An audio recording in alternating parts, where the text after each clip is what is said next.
Oy, good day mga kamots. Welcome back again to our YouTube channel. So today mga kamots, in this video i-introduce ko sa inyo yung mga gagamitin nating spare parts sa maintenance ng panggilid ni Honda RS125Fi. So kung magtataka kayo bakit panggilid ang tawag ko, wala namang CBTC RS125Fi. So ang i-maintenance kasi natin mga kamots, yung sa may bandang clutch lining niya, no, yung sa may gilid, sa may kanan ng makina.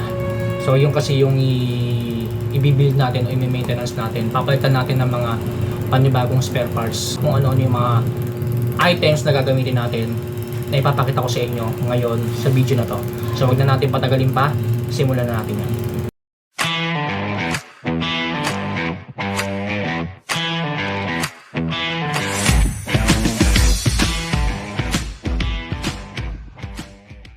So unahin na natin mga kamots itong item na to. So ito, in-order ko ito sa Shopee mga kamots. So binuksan ko na rin to check the item. So okay naman siya, dumating maayos naman. So ito mga kamots, in-order ako nito sa Shopee kasi nga mag-overhauling tayo. Kumbaga, bubuksan kasi yung panggilid ng makina natin sa may bandang clutch lining. So kailangan meron tayo nito. So ano nga ba tong unang item na to mga kamots? So ito, yung overhauling gasket na nakita ko sa Shopee. Actually, kumpleto na to mga kamots. Lahat na ng gasket na pwedeng ilagay sa makina, halimbawa sa Honda RS125Fi is nandito na. Kumpleto talaga to mga kamots. Ito tulad niyan. Meron siyang gasket, cylinder head mga kamots. Ayan, meron din siya dito. And then, kung makikita nyo, meron din siyang gasket para sa exhaust. Ayan. Yan yung nilalagay sa exhaust mga kamots. Itong silver na yan. And then meron siyang ito yung pinakakailangan natin mga kamots, yung crankcase gasket yung sa may gilid ng makina natin, yung sa may bandang clutch lining. So ito yung kailangan lang natin. And then meron pa dito mga kamots na o-ring. Ayan, ito o-ring. Tapos ang tawag dito is tappet o-ring, alam ko eh. Ayan. So nilalagay yan doon sa may mismong cylinder head. Ayan, sa ilalim. Ayan. So meron siya. And then meron siyang dalawang maliit na o-ring dito. Hindi ko alam kung para saan to eh. Ayan. And then meron siyang bilog na o-ring dito. Ayan. Ayan. And then ito, hindi ko alam kung para saan to eh. So comment down below na lang kayo mga kamots, pahid naman ako kung para saan to. Kasi first time lang kasi natin talaga magme-maintenance ng semi-automatic na motor, since yun ang motor natin ngayon mga kamots, yung Honda RS125Fi natin, which is na-order ko lang to sa Shopee mga kamots, 64 pesos, no? O pang overhauling gasket talaga to. So kumbaga lahat kompleto na. Ang pwede raw to sa XRM tsaka RS125Fi. So pangalawa mga kamots, so magpapalit na rin tayo ng primary clutch para kaya Honda RS125Fi natin. So kung makikita nyo mga kamots, aftermarket lang siya. I mean replacement lang yung binili ko. Kasi galing ako ngayon sa Honda Triumph, nagtanong ako ng buong assembly ng primary clutch. Mahal, mga nasa 4,000 plus yung presyuhan nila ngayon dun. Although genuine naman talaga mga kamots, mahal talaga. Kaya sa ngayon, bumili na lang muna tayo ng replacement. Bakit nga ba ako magpapalit ng primary clutch mga kamots? Nararamdaman ko na kasi yung motor ko, pagka galing ko sa pagpihit ng silindador o ng throttle, parang kumakadyot-kadyot na from first gear to second gear. Sa third gear medyo nararamdaman ko ng kahit konti na yun eh. So ayoko nang paabutin ng pag fourth gear kumakadyot-kadyot pa rin yung motor ko.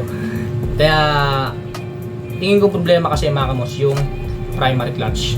Although hindi ko pa napapacheck, pero sure na sure ako na yun yung problema, based na rin sa mga napanood ko sa ibang nag-review o nag-tutorial about sa kadyot problems.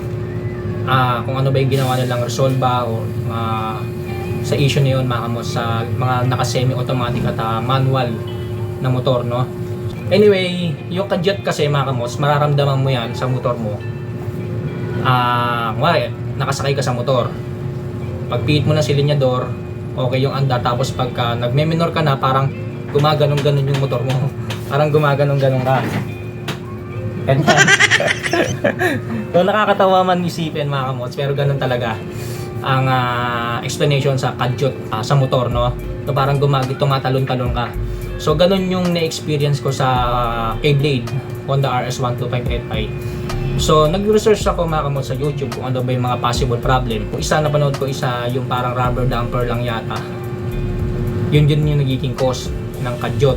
Pero ang pinaka talagang problema dyan mga kamots, kung bakit kumakadyot-kadyot ng mga motor natin, lalo na sa mga semi-automatic o mga naka-manual na motor, ang talagang problema daw talaga dyan is yung primary clutch, which is ito nga yung pinakita ko sa inyo na ipapalit natin kay Blade Honda RS125Fi.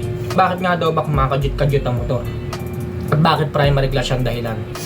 So may napanood kasi ako sa isang video mga kamots sa YouTube, no, kung bakit daw kumakadyot-kadyot ang isang motor, lalo na naka semi-automatic o manual.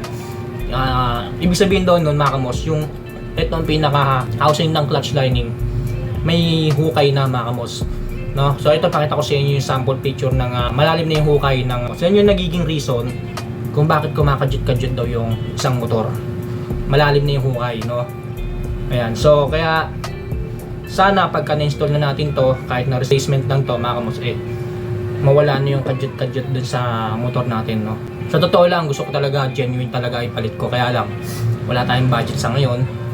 Kaya kinaya lang muna natin is yung replacement. Na-order ko lang to sa Shopee for about 500 plus. So, nagtataka nga lang ako dito mga kamots, dumating na siya is medyo basa-basa siya. And basa-basa. And basa pa yung kamay ko. Hindi ko alam kung bakit Pati yung karton basa din Anyway, goods naman yung item mga kamots, buo. Walang damage. Tsaka naka-bubble wrap talaga siya. Ayan. So, thank you sa seller. Shout out.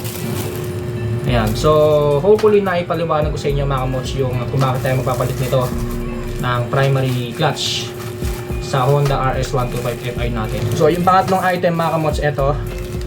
Siyempre, kung may primary clutch tayo, dapat may secondary clutch tayo, which is ito. Itong mga clutch lining na to. Ayan. So ito mga kamots, hindi pala ito nabibili ng isang buo sa Honda Triumph. So per piece ang bentahan nila. So, ang per piraso nito mga kamots, 255. Ayan. Ito yung resibo. 4 kasi to. Pero yung isa dito, iba yung code. Kasi meron siyang ganito. Ayan, kung makikita nyo, meron siyang ganyan. Ito yata yung nilalagay sa unahan. Hindi ko alam Ayan. Parang may ano siya, meron siyang bakal dito. Ayan. Then, ito yung tatlo na wala. Yung walang bakal na nakausli. So bali 4 yan mga kamots na clutch lining, kasi yung 4 kasi yung required sa Honda RS125Fi natin na lining. Kung titignan nyo, makapal siya mga kamots. Talagang genuine na genuine. And ganyan yung itsura niya. Yung pinaka lining. So again, first time pa lang natin magpapa-maintenance ng ganito.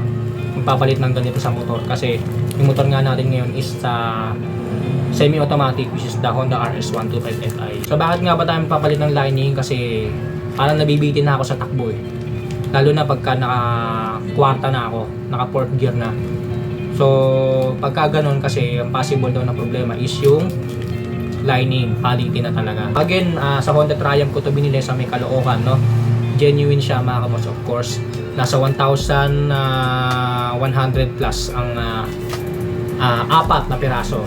4 na piraso ang required sa Honda RS125Fi. Ayan. Last na item na gagamitin natin, of course, syempre pagka nag-maintenance tayo ng makina, bumili na rin tayo ng oil. Ayan. Honda oil lang po ginagamit natin kay Honda RS125Fi. So yan, gold siya. 10W30FE. Ayan. So bali ang presyo ng oil ngayon na pang semi-automatic tsaka manual ng motor sa Honda is 270 po mga kamots. Ayan. Ito yung huling item na gagamitin natin mga kamots para sa gilid maintenance natin para kay Honda RS125Fi. So dito ko na natatapusin ng aking vlog mga kamots. Then bigyan ko kayo ng feedback mga kamots kung ano ba yung magiging experience natin sa after ng installation na gagawin natin sa mga bagong pyesa na to para sa Honda RS125Fi. So maraming salamat sa inyo mga kamots. Maraming salamat again sa mga sumusuporta sa ating YouTube channel. Stay safe, ride safe always. Peace out.